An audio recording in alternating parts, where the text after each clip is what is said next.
کہ دنیا میں تو ایک ایک پیسے کے لیے دوسرے کا حق مارتے ہو، قیامت کے دن حالات یہ ہوں گے کہ یہ دنیا کا سارا مال تمہیں مل جائے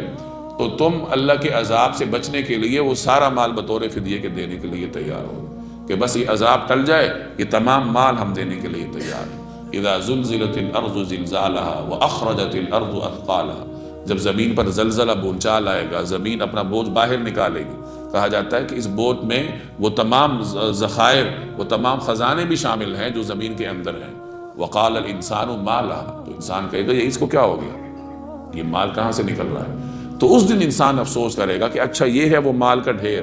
یہ ہے وہ بے وقت مال کہ جس کے ایک ذرے کے لیے میں دنیا میں دوسرے کا حق مارنے سے دریغ نہیں کرتا تھا، اور جس کے پیچھے میں اس حد تک پڑا ہوا تھا کہ میں نے خدا کو بھی فراموش کیا تھا، سنت کی تعلیمات کو بھی فراموش کیا تھا، اور یہ مال کتنا بے وقت ہے کہ آج اس کے ڈھیر پڑے ہیں، کوئی اس کی طرف دیکھتا بھی نہیں ہے۔ اس وقت تو ہر آدمی کو نیکیوں کی پڑی ہوگی۔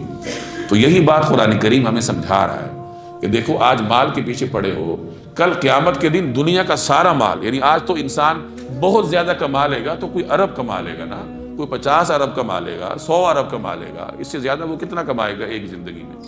تو یہ تو بہت تھوڑی سی چیز ہے نا دنیا کی مجموعی دولت میں۔ ساری دنیا کی ساری کرنسی، ساری دنیا کا سارے معدنیات، جو بھی دنیا میں مال سمجھا جاتا ہے وہ سارا، اور اس کے برابر اور بھی وہ آدمی کو مل جائے تو قیامت کے دن آدمی کہے گا کہ یہ سارا میں فدیے میں دے دوں۔ تو آپ غور تو کریں کہ یہ اللہ تبارک و تعالیٰ کی اتنی بڑی حقیقت ہمیں سمجھا رہا ہے کہ یہ کیا ہے مال، یہ 5-10 ہزار روپیہ تم حرام کما کر خوش ہوتے ہو، یا سرمایہ دار اپنے ورکر کے منہ سے، اس کے بچوں کے منہ سے لقمہ چھین کر اپنے بچوں کو کھلانے کی کوشش کرتا ہے، ورکر کو کم تنخواہ دینا، زیادہ ڈیوٹی لینا، یہ بھی تو ظلم ہے نا، یہ بھی تو اس کے بچوں کے منہ سے لقمہ کھینچنے کے مترادف ہے۔ تو سرمایہ دار غور کر لینا کہ کتنا مال میں جمع کر لوں گا، کل قیامت کے دن میں اس مال کا کیا کروں گا؟ ایک لمحے کے عذاب سے بچنے کے لیے انسان سارا مال دینے کو تیار۔ قیامت کا دن تو بہت دور ہے،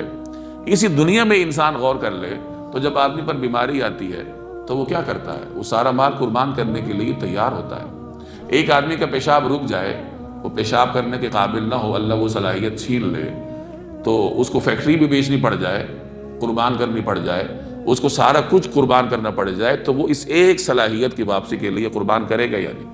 تو آدمی کو غور کرنا چاہیے نا کہ اس مال کی کتنی حیثیت ہے۔ کمانے سے اللہ نے منع نہیں کیا، محنت کرے آدمی کمائے، لیکن جو کمانے کے آداب ہیں اور جو خرچ کرنے کے لوازمات ہیں ان کو پورا کرے، پھر کرے جو کرے۔